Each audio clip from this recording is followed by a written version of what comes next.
Your Eminence, Vicki, Kara, Edward, Patrick, Curran, Caroline, members of the Kennedy family, distinguished guests, and fellow citizens. Today we say goodbye to the youngest child of Rose and Joseph Kennedy. The world will long remember their son Edward as the heir to a weighty legacy, a champion for those who had none, the soul of the Democratic Party and the lion of the United States Senate, a man who graces nearly 1,000 laws and who penned more than 300 laws himself. But those of us who loved him and ache with his passing know Ted Kennedy by the other titles he held: father, brother, husband, grandfather, Uncle Teddy, or as he was often known to his younger nieces and nephews, the Grand Fromage, or the Big Cheese. I, like so many others in the city where he worked for nearly half a century, knew him as a colleague, a mentor, and above all, as a friend. Ted Kennedy was the baby of the family who became its patriarch, the restless dreamer who became its rock. He was the sunny, joyful child who bore the brunt of his brother's teasings, but learned quickly how to brush it off. When they tossed him off a boat because he didn't know what a jib was, 6-year-old Teddy got back in and learned to sail. When a photographer asked the newly elected Bobby to step back at a press conference because he was casting a shadow on his younger brother, Teddy quipped, "It will be the same in Washington." That spirit of resilience and good humor would see Teddy through more pain and tragedy than most of us will ever know. He lost 2 siblings by the age of 16. He saw 2 more taken violently from a country that loved them. He said goodbye to his beloved sister, Eunice, in the final days of his life. He narrowly survived a plane crash, watched 2 children struggle with cancer, buried 3 nephews, and experienced personal failings and setbacks in the most public way possible. It's a string of events that would have broken a lesser man. And it would have been easy for Ted to let himself become bitter and hardened, to surrender to self-pity and regret, to retreat from public life and live out his years in peaceful quiet. No one would have blamed him for that. But that was not Ted Kennedy.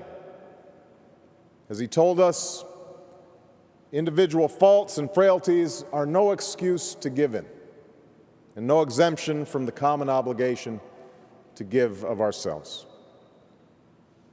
Indeed, Ted was the happy warrior that the poet Wordsworth spoke of when he wrote, "As tempted more able to endure, as more exposed to suffering and distress, thence also more alive to tenderness." Through his own suffering, Ted Kennedy became more alive to the plight and the suffering of others. The sick child who could not see a doctor, the young soldier denied her rights because of what she looks like or who she loves or where she comes from. The landmark laws that he championed, the Civil Rights Act, the Americans with Disabilities Act, immigration reform, children's health insurance, the Family and Medical Leave Act, all have a running thread. Ted Kennedy's life work was not to champion the causes of those with wealth or power or special connections.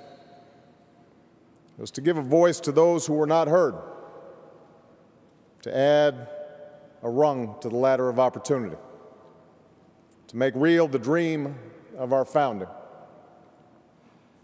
He was given the gift of time that his brothers were not, and he used that gift to touch as many lives and right as many wrongs as the years would allow. We can still hear him, his voice bellowing through the Senate chamber, face reddened, fist pounding the podium, a veritable force of nature in support of health care or workers' rights or civil rights. And yet, as has been noted, while his causes became deeply personal, his disagreements never did. While he was seen by his fiercest critics as a partisan lightning rod, that's not the prism through which Ted Kennedy saw the world, nor was it the prism through which his colleagues saw Ted Kennedy. He was a product of an age when the joy and nobility of politics prevented differences of party, platform, and philosophy from becoming barriers to cooperation and mutual respect. A time when adversaries still saw each other as patriots. And that's how Ted Kennedy became the greatest legislator of our time. He did it by hewing to principle, yes, but also by seeking compromise and common cause. Not through deal-making and horse trading alone, but through friendship and kindness and humor. There was a time he courted Orrin Hatch for support of the Children's Health Insurance Program by having his chief of staff serenade the senator with a song Orrin had written himself. The time he delivered shamrock cookies on a china plate to sweeten up a crusty Republican colleague. The famous story of how he won the support of a Texas committee chairman on an immigration bill. Teddy walked into a meeting with a plain manila envelope and showed only the chairman that it was filled with the Texans' favorite cigars. When the negotiations were going well, he would inch the envelope closer to the chairman. When they weren't, he'd pull it back. Before long, the deal was done. It was only a few years ago on St. Patrick's Day when Teddy buttonholed me on the floor of the Senate for my support of a certain piece of legislation that was coming up for a vote. I gave him my pledge, but I expressed skepticism that it would pass. But when the roll call was over, the bill garnered the votes that it needed and then some. I looked at Teddy with astonishment and asked how had he done it. He just patted me on the back and said, "Luck of the Irish." Of course, luck had little to do with Ted Kennedy's legislative success. He knew that. A few years ago, his father-in-law told him that he and Daniel Webster just might be the two greatest senators of all time. Without missing a beat, Teddy replied, "What did Webster do?"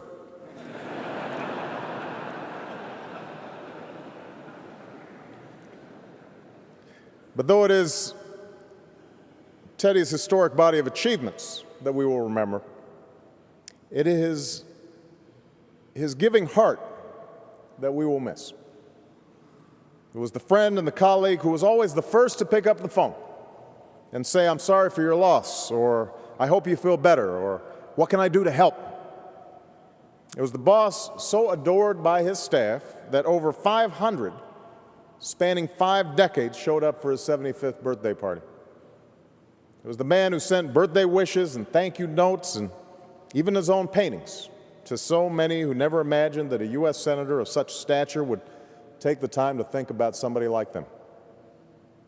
I have one of those paintings in my private study off the Oval Office, a Cape Cod seascape that was a gift to a freshman legislator who had just arrived in Washington and happened to admire it when Ted Kennedy welcomed him into his office.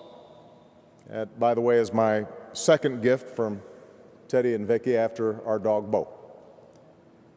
And it seems like everyone has one of those stories, the ones that often start with, "You wouldn't believe who called me today." Ted Kennedy was the father who looked not only after his own 3 children, but John's and Bobby's as well. He took them camping and taught them to sail. He laughed and danced with them at birthdays and weddings, cried and mourned with them through hardship and tragedy, and passed on that same sense of service and selflessness that his parents had instilled in him. Shortly after Ted walked Caroline down the aisle and gave her away at the altar, he received a note from Jackie that read, "On you, the carefree youngest brother, fell a burden a hero would have begged to have been spared. We're all going to make it because you were always there with your love."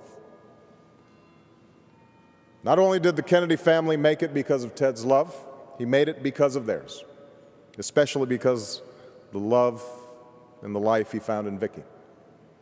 After so much loss and so much sorrow, it could not have been easy for Ted to risk his heart again, and that he did is a testament to how deeply he loved this remarkable woman from Louisiana.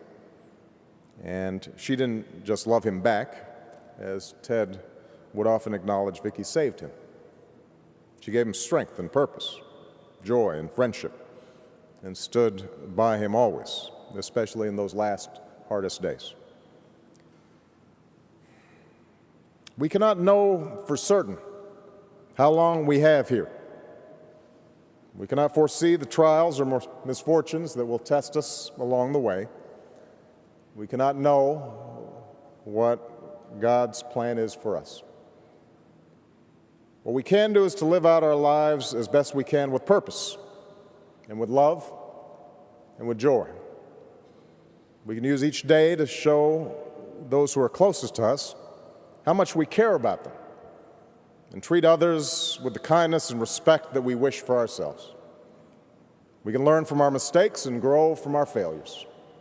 And we can strive at all costs to make a better world, so that someday, if we are blessed with the chance to look back on our time here, we know that we spent it well, that we made a difference, that our fleeting presence had a lasting impact on the lives of others.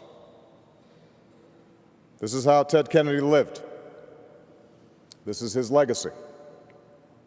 He once said, as has already been mentioned of his brother Bobby, that he need not be idealized or enlarged in death because what he was in life. And I imagine he would say the same about himself. The greatest expectations were placed upon Ted Kennedy's shoulders because of who he was, but he surpassed them all because of who he became. We do not weep for him today because of the prestige attached to his name or his office. We weep because we loved this kind and tender hero who persevered through pain and tragedy, not for the sake of ambition or vanity, not for wealth or power, but only for the people and the country that he loved. In the days after September 11th, Teddy made it a point to personally call each one of the 177 families of this state who lost a loved one in the attack. But he didn't stop there. He kept calling and checking up on them. He fought through red tape to get them assistance and grief counseling. He invited them sailing, played with their children, and would write each family a letter whenever the anniversary of that terrible day came along. To one widow, he wrote the following: "As you know so well, the passage of time never really heals the tragic memory of such a great loss. But we carry on because we have to, because our loved ones would want us to, and because there is still light to guide us in the world from the love they gave us. We carry on." Ted Kennedy has gone home now, guided by his faith and by the light of those that he has loved and lost. At last, he is with them once more, leaving those of us who grieve his passing with the memories he gave, the good that he did, the dream he kept alive, and a single enduring image, the image of a man on a boat, white mane tussle, smiling broadly as he sails into the wind, ready for whatever storms may come, carrying on toward some new and wondrous place just beyond the horizon. May God bless Ted Kennedy, and may he rest in eternal peace.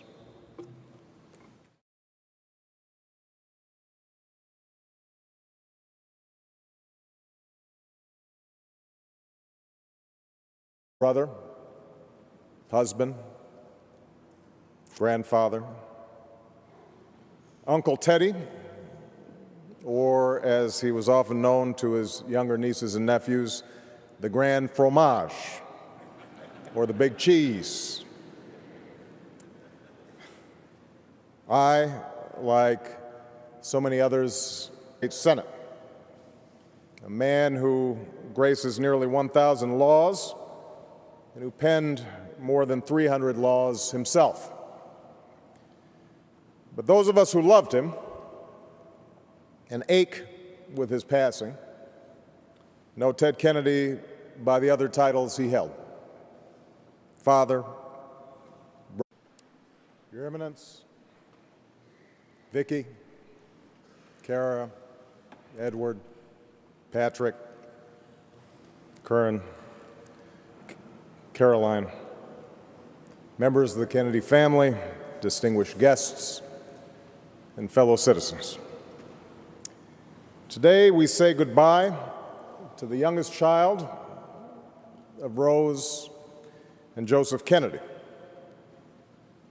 The world will long remember their son Edward as the heir to a weighty legacy, a champion for those who had none, the soul of the Democratic Party, and the lion of the United States. In the city where he worked for nearly half a century, knew him as a colleague, a mentor, and above all, as a friend.